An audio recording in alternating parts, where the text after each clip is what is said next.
All right. Thank you very much for having me. Just before I move on to the slides, I wanted to have a very quick round of questions. Who comes from a software background? Great. OK. Who comes from a hardware background? OK, great. Who comes from a product background? Just purely product? OK, great. Anything else that I've missed out, like visual design or VC or anything like this? No? Fantastic. All right, so my name's Eduardo Aguilar. Like Michele said, I work for onefinestay, which is a company that allows you to stay in somebody's home while they're away. And onefinestay takes care of preparing the home once the host leaves. So they go on holiday, we come in, clean, prepare everything. And when the guest arrives, we greet them. And when the guest leaves, we prepare everything, we put everything back in its place like nobody was there, and the host can have a normal life and some extra money in their pocket. What I do is Sherlock. It's a keyless entry system that allows you to open your door from anywhere in the world from your phone. And it can control both your flat door and your building door via the intercom without having to install anything in the communal area. So that's one of the benefits as well. If you want to use it and your neighbors might be a little bit fussy if you're going to install anything, well, actually, you don't need to change that. So my background is primarily hardware. So I've worked in different places, CERN in Geneva for some time. Also spent some time working on medical devices during my PhD. And then we did a little startup out of that. And yeah, today I'll be talking about execution. So not just the idea, but also making sure that you get your idea to market, and along the way, try to make as few mistakes as possible.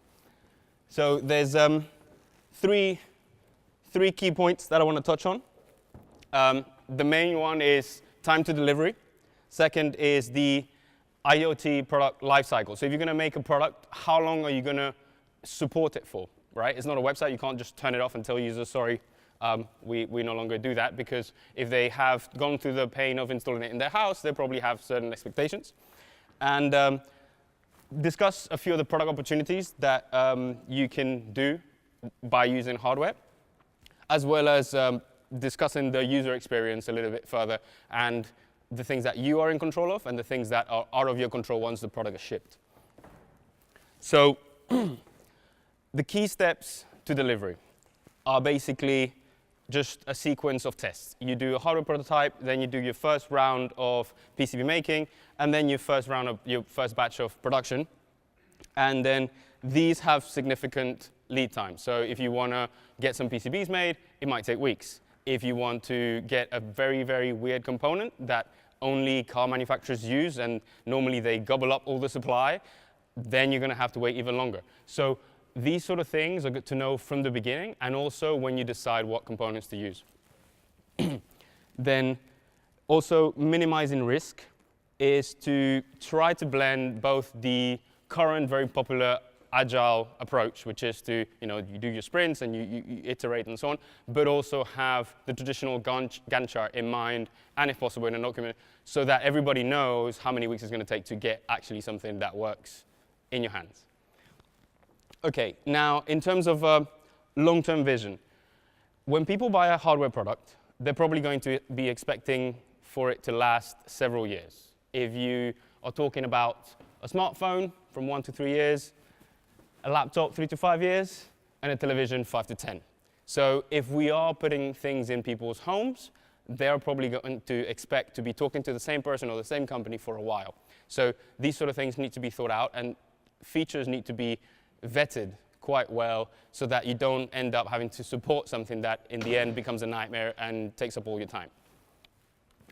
In terms of continuously delighting users, so touching on something that Michele said, it's very difficult to push an update to hardware, but it's becoming easier and easier every month. So there's a couple of companies out there, we're working with one of them, that allow you to just push code, and it gets downloaded onto your device, and all of a sudden, in a matter of minutes, you have new code running in some device that might be miles away, which is very, very exciting, and that really wasn't around 10 years ago or 5 years ago.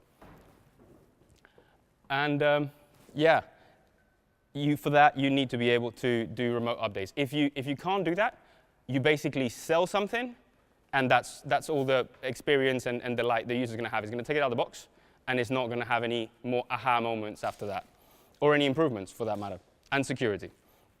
So in terms of what you're going to sell, what you're going to base your business on, you might want to think about who the consumer is, who the user is, and who the customer is. So who plays with the toy or with the hardware product or whatever you just made, and who pays for it. So in the case of a TV, you buy it, you use it, and that's it. But in the case of, for example, Sherlock, which is a door control system, you might have a company pay for it, and then all the members of staff in the office use it, which means that the people that you delight need to be both the users and the person that's paying for it to make sure that they get enough bang for their buck and keep coming back. Finally, first impressions do matter a lot. In terms of an app, you can tell people about it in a PR stunt and then do some changes to the app overnight and make it even better by the time people see it, based on some feedback you might get immediately. But if you're working on a hardware product, you can't do that. You're going to have days, weeks, or even months to change hardware bits. So the general advice would be make the device as simple and style-conscious as possible so that everything else can be done by hardware. And what I mean by that is that if you're going to put controls or do something on the box, if you can do without a button, actually just take it out. Just make it software, and that way you can control it in many different ways and improve your product with a lot more flexibility than just shipping a new one out. OK, and here the overall conclusions are plan your delivery, plan for the future because you're going to have to support the product for a while, and then think of who is actually going to be paying and who's going to be the person interacting with it the most. And then give the owner ownership. So if you are thinking of a subscription system, make sure that you do that very wisely because people normally want to buy things outright. So you buy a TV and you keep your TV. And the TV is yours. Nobody's going to take it away. That's fine. But nowadays, more and more things are becoming such that they can be switched off remotely if you don't pay, like your phone bill or your electricity bill. And that way, it's very important to make sure that you give the user control and you make them feel like it's actually theirs. And it has to be, right? Even if they are within a 24-month contract. And finally, prepare, plan, and partner with the right people that you can rely on to make sure that you don't basically get stuck along the way. All right, so that's my formal set of slides. And we have another one, which is a little bit more lively. So I hope I have enough time. Fantastic, great, okay. All right, well, here comes a fun bit, okay? Slide mode. All right, okay. So let's change it all together. I'm going to stand here so now you think it's a different mood. You're thinking of building a hardware product. That's great, that's fantastic. But what are you going to do? Let's quickly have a round of questions. This is what it's going to look like for the next 12 minutes. And the first quiz is, what's the weird thing here? Can you tell? No? It's a soldering iron. It's back to front. Another person a while ago also said, well, he's reading the instructions. Nobody does that, right? So that's another point to remember. Nobody reads instructions, so make sure that your product is really simple to use. OK, so my background again, worked at CERN, medical devices, also fancy computing stuff, and also introducing the elephant in the room, all right?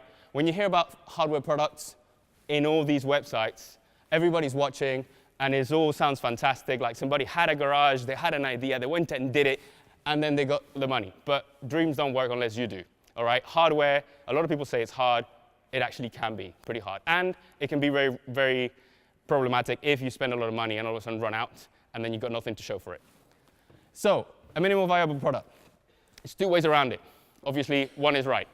You build a skateboard, you build a scooter, then a bicycle, a motorbike, and a car. The user can use it every single time. You get feedback immediately. They tell you what they like. They tell you how much they're willing to pay for it. And you make sure they're happy all along the way. So they support you. They tell their friends. And then they will go and buy it at the very end when you are ready to sell it. Now, from a product experience, you need to find something that needs to be fixed, right? Like a bank. You want to go to the bank, it's closed because they work the same hours as you do. Well, you gotta find a solution for that. If you do, then fantastic. And also think about how people enjoy products nowadays. People used to just go on holidays. Now they're looking at the phone most of the time. And find what your metrics are going to be. You've got to make sure that you focus on at least one thing that you want to work and work and work and work on. Whatever that is, just pick one. Whether it's Facebook likes, doesn't matter, right? Something that you can then show investors, this is what I'm good at, this is what I did, and people are going to like it and buy it. Market, you've got to create a cult. If you manage to get people interested in buying your stuff just because it's you, you've got a huge advantage. And then don't drink the Kool-Aid, OK? Companies like Microsoft will be like, yeah, we're going to develop, work with developers and everything, and then boom, Nokia cut out. Why? Hardware, difficult, maybe not in the roadmap. So you've got to be careful. Make sure that whatever you hear in the media is taken with a little pinch of salt. UX design, make sure that it's not going to be a problem 50% of the time, and that the user can just go about their life without having to prepare for how the product is designed. So whether the car has a refueling point on one side or the other, why not both? And then also test it in the field, right? It looks very nice in the box, but as soon as you take it out, it also has to look as beautiful as it made the user feel at the beginning. And a lot of your hard work is not going to be recognized. You're going to be spending most of your time making sure it's safe, you don't get sued, nothing explodes, nobody gets killed. But the most important thing that people are going to complain about is battery life, for example. So make sure you spend a little bit extra time on those things as well as the very, very hard ones, because those are the ones that get most attention. It's very unfair, but that's what happens. And then also give users good error messages, because you're going to be iterating and iterating and iterating. For a user to give you good feedback on what's going wrong, you need to tell them, obviously not obviously all the logs, but you want to tell them what's going wrong and in what scenario. So don't just have them go around in a circle like press harder and press harder and press harder and press harder. Look and feel, you need to make sure that you know who's going to take the decision to buy it, right? If you build in speakers and you're selling to a particular type of market, that's fine. You can make them as big as you want. But if you want to sell it to families, there's going to be more than one decision maker. So make sure you design for the right set of people. And also, if you're going to do marketing, that's fine. Don't worry too much. If you are not a marketing expert, try your best. It also depends on where you put it.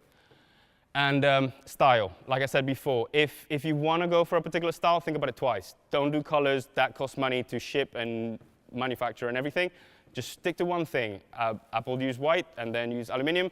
Just have one thing that will not look dated down the line, like 2 or 3 years' time. And in terms of tech design, you got to choose your level, especially at the beginning. If you're looking for a prototype, try to be as fast as possible. Okay, it's very nice to try to build something really, really optimized, but you're probably going to have to change it anyway, so don't optimize too early. And if you don't know what type of mushroom you can eat and which one you can't, then probably get somebody that can help. In terms of hardware itself, if you want to program a CPU, that's OK. If you want to program a GPU, that's OK, a little bit more timely. An FPGA, you're probably going to spend more time working on that. And an ASIC, I would suggest you forget about it, because if you're a startup, you probably don't have the money and time to go and run for that, unless you have a lot of experience and a really good team behind it. And also know how hard you can work on something before the idea gives up, right? So get the feedback from the users and make sure that you don't remember something really, really, really, really important, but you think is important, and it really isn't. And make sure that it actually, at the end, does what it says on the tin, because a lot of time, apart from the very fancy smoke detectors that are coming out now, a lot of things can go wrong, so make sure you test. Pick your product protocols. We were having that conversation earlier.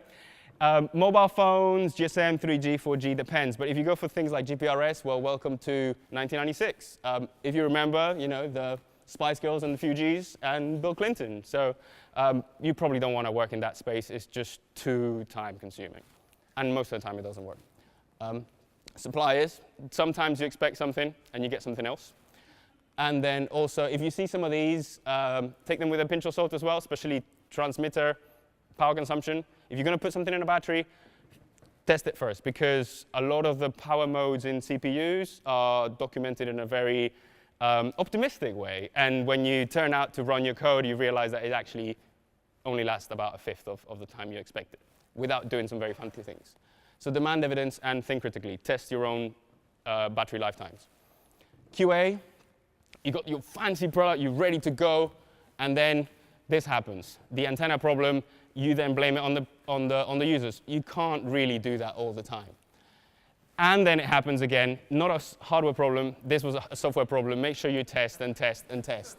And then again, what happened? I love Apple, by the way, they're really nice. But these are the things that even a big company goes through.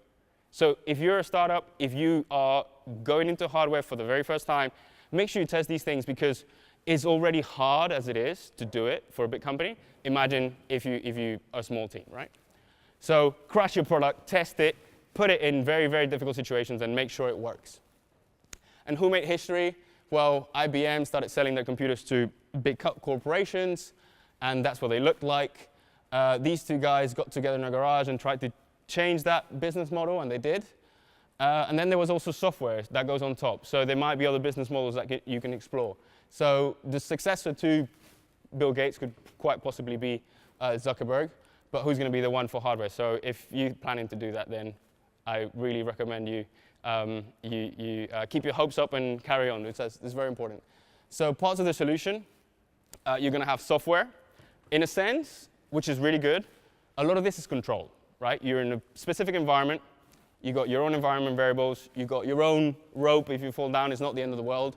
But then you have hardware, which is a little bit more tricky, right? So you've got to prepare, you've got to plan, and then you've got to go through it. You're probably not going to see the end of the light. You're probably not really going to see what's out there. But then you'll make it to the top. And then you'll create a really good product that can allow people to enjoy themselves without having to be an expert like you will be by the time you finish. In terms of trust, build something small that people can just get rid of. Okay? So with Sherlock, for example, we can a box. You can unplug it. You don't want to use it? Just take it out. It'll be switched off, and that's it. You don't need to worry about it, and you don't need to have this constant worry that what's going to happen if. You just turn it off and forget about it. So that's what we did. And thank you very much. So if you have any questions, let me know.